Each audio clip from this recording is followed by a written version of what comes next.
ملک کے پہلے منتخب وزیر اعظم ذوالفقار علی بھٹو نے دوران قید جیل سے لکھے گئے اپنے آخری خط میں سانحہ مشرقی پاکستان میں جنرل یحییٰ خان اور اس کی فوجی جنتا کے منفی کردار کا کھل کر پوسٹ مارٹم کیا اور یہ تاریخی الفاظ لکھے کہ ملک کا طاقتور طبقہ کسی بھی صورت اقتدار سے دستبردار نہیں ہونا چاہتا، جس کے نتیجے میں عظیم قومی سانحات جنم لیتے ہیں۔ فوجی جنتا کی سازشوں کا مقابلہ کرتے ہوئے پھانسی کا پھندا چوم کر تاریخ میں امر ہو جانے والے ذوالفقار علی بھٹو نے جیل کی کال کوٹری سے سید ہاشم رضا کے نام اپنے آخری خط میں تقسیم بر صغیر کے وقت انگریز سامراج کی اثر و رسوخ بچانے کی کوششوں اور قیام پاکستان کے بعد طاقتور فوجی اشرافیہ کی جانب سے اس چلن کی پیروی کرتے ہوئے اقتدار پر گرفت کی خواہش اور اس کے نتیجے میں مچنے والی تباہی پر اپنا تجزیہ اور مشاہدات مدلل انداز میں پیش کیے۔ خط کی تحریر سے بخوبی پتہ چلتا ہے کہ ذوالفقار علی بھٹو کی ذہنی توانائیاں موت کی کوٹڑی میں بھی کس قدر توانا تھی اور وہ ان حالات میں بھی پاکستان کی تاریخ کے مختلف گوشوں پر کتنی دسترس رکھتے ہوئے انہیں موضوع بحث بنا رہے تھے۔ یاد رہے کہ مارچ سن 1979 میں ذوالفقار علی بھٹو نواب محمد احمد خان قصوری کے جھوٹے قتل کے مقدمے میں گرفتار ہو کر راولپنڈی جیل میں اپنی زندگی کی آخری گھڑیاں گزار رہے تھے۔ ایسے میں 20 مارچ سن 1979 کو انہوں نے سید ہاشم رضا کو ایک خط تحریر کیا۔ ان دنوں ڈاؤن کراچی میں لارڈ ماؤنٹ بیٹن اور سید ہاشم رضا کی خط و کتابت کا ایک سلسلہ چھپ رہا تھا۔ یہ سلسلہ ذوالفقار علی بھٹو کے مطالعے سے بھی گزر رہا تھا۔ وہ سید ہاشم رضا کے پرانے واقف کار بھی تھے، اس لیے انہوں نے اس خط و کتابت کے تعلق سے سید ہاشم رضا کو انگریزی زبان میں خط تحریر کیا۔ یہ بھٹو کا غالباً آخری خط ہے جو انہوں نے لکھ کر اپنی اہلیہ نصرت بھٹو کے حوالے کیا تاکہ وہ اسے کراچی میں مقیم سید ہاشم رضا تک پہنچا سکے۔ بدقسمتی سے وہ سوٹ کیس جس میں خط رکھا گیا تھا کراچی ایئرپورٹ پر سامان سے چوری ہو گیا اور یہ خط سید ہاشم رضا تک بر وقت نہ پہنچ سکا۔ تاہم بہت برسوں بعد بھٹو کے خط کی کاربن کاپی بے نظیر بھٹو کو ملی تو انہوں نے اسے ہاشم رضا کو بھجوا دیا، جنہوں نے اس انگریزی خط کا متن اپنی خود نوشت ہماری منزل میں شامل کیا جو سن 1991 میں شائع ہوئی۔ سید ہاشم رضا کو میرے عزیز پکارتے ہوئے بھٹو صاحب لکھتے ہیں کہ یادوں کے شکستہ آئینے میں ایک ایسے دور کے بارے میں آپ کی بھرپور دلچسپی نے میرے دل میں آپ کا احترام بڑھا دیا ہے جو ایک اور ہی دنیا کا زمانہ لگتا ہے۔ موت کی مختصر سی کوٹری کی تنہائی میں میں نے ان معاملات اور دیگر بہت سے معاملات کے بارے میں بار بار گہرائی اور گہرائی سے سوچا ہے۔ تحریک پاکستان میں لفظوں کی انقلابی معنویت کو پیش نظر رکھا جائے تو میں ڈائریکٹ ایکشن کے ایام سے ہی ایک کارکن کے طور پر جدوجہد آزادی میں شامل رہا ہوں، مگر میں غیر منقسم ہندوستان کے آخری وائس رائے کے کردار کے بارے میں اپنے تحفظات کا اظہار کیے بغیر نہیں رہ سکتا۔ قید کے دوران تقسیم ہند کے زمانے کے بارے میں نے خاصا پڑھا ہے اور بار بار پڑھا ہے۔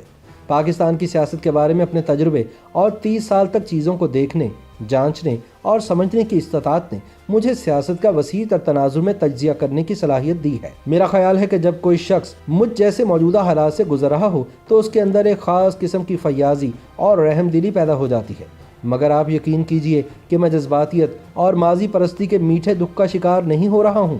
تاریخ کے لیے میرا احترام ہمیشہ افضل اور برتر رہے گا۔ بھٹو لکھتے ہیں کہ ماؤنٹ بیٹن نے اپنے پیشروں کی روایات کی پیروی کی اور ان کی حکومت کے سیاست کے انداز بھی ویسے ہی تھے جیسی مثالیں ان سے پہلے گزر جانے والے حکمرانوں نے چھوڑی تھی۔ اس معاملے میں انہیں کوئی استثناء حاصل نہیں اور بشمول ایڈن کوئی بھی ہوتا وہ یکساں طور پر متنازع بھی ضرور ہوتا۔ لارڈ ماؤنٹ بیٹن منقسم ہندوستان کے پہلے گورنر جنرل کہلائے جا سکتے ہیں، مگر وہ غیر منقسم ہندوستان کے آخری وائس رائے تھے۔ وہ نہ مسلمان تھے اور نہ ہندو۔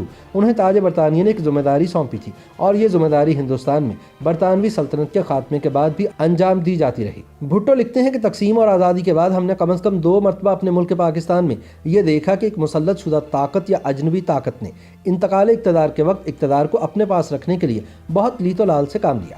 میں وثوق سے کہتا ہوں کہ مشرقی اور مغربی پاکستان کو مزید طویل عرصے کے لیے متحد رکھے جانے کے مواقع موجود تھے اگر جنرل یحییٰ خان کی فوجی ڈکٹیٹرشپ نے سن 1970-71 میں مجیب الرحمان اور مجھے اقتدار کی منتقلی کے سلسلے میں سیاسی داؤ پیچ نہ کھیلے ہوتے۔ یحییٰ خان نے اپنے لیے اور فوج کو اقتدار میں پوزیشن دلوانے کی خاطر اقتدار کی منتقلی میں فریب دیے۔ میرا یہ بیان تعصب پر مبنی نہیں ہے بلکہ اس نظریے کو حمود الرحمان کمیشن رپورٹ میں ظاہر کیا گیا ہے۔ دکھ سے کہنا پڑتا ہے کہ آج کل پاکستان میں ایک بار پھر یہی شرمناک کھیل کھیلا جا رہا ہے، صرف اس فرق کے ساتھ کہ یہ آج زیادہ سنگدلانہ اور ظالمانہ طریقے سے جاری ہے۔ چنانچہ میں اتنا زیادہ مضطرب اور پریشان ہوں کہ ہمارے اس نازک اتحاد کا انجام کیا ہوگا۔ بھٹو لکھتے ہیں کہ ہمارے ساتھ بھی کچھ خامیاں تھیں۔ ہم غلط فہمی کا شکار ہو کر 14 اگست سن 1947 تک ماؤنٹ بیٹن کو پاکستان اور مسلمانوں کا عظیم دوست سمجھتے رہے۔ اقتدار کی آئینی منتقلی میں برطانیہ کے پاس ایک سہارا تھا اور ماؤنٹ بیٹن اس سہارے کو حاصل کرنے کے لیے سیاست کر رہا تھا۔ یہ سہارا برطانوی دولت مشترکہ میں پاک و ہند کی شمولیت تھی۔ ان کے رہنماؤں کا خیال تھا کہ دولت مشترکہ برطانوی سلطنت کا بہترین نعم البدل ثابت ہوگی۔ پاکستان کی مدد نہ حاصل ہونے کی صورت میں وہ بھارت سے زیادہ فوائد حاصل کرنے میں جٹا رہا، جو کہیں زیادہ وسیع مملکت تھی۔ بھارت سے پاکستان کے نسبت کچھ لوگ کی بنیاد پر معاہدہ کرنے کی زیادہ گنجائش تھی۔ اس معاملے میں ماؤنٹ بیٹن کے ذاتی کردار کو بھی مد نظر رکھنا چاہیے۔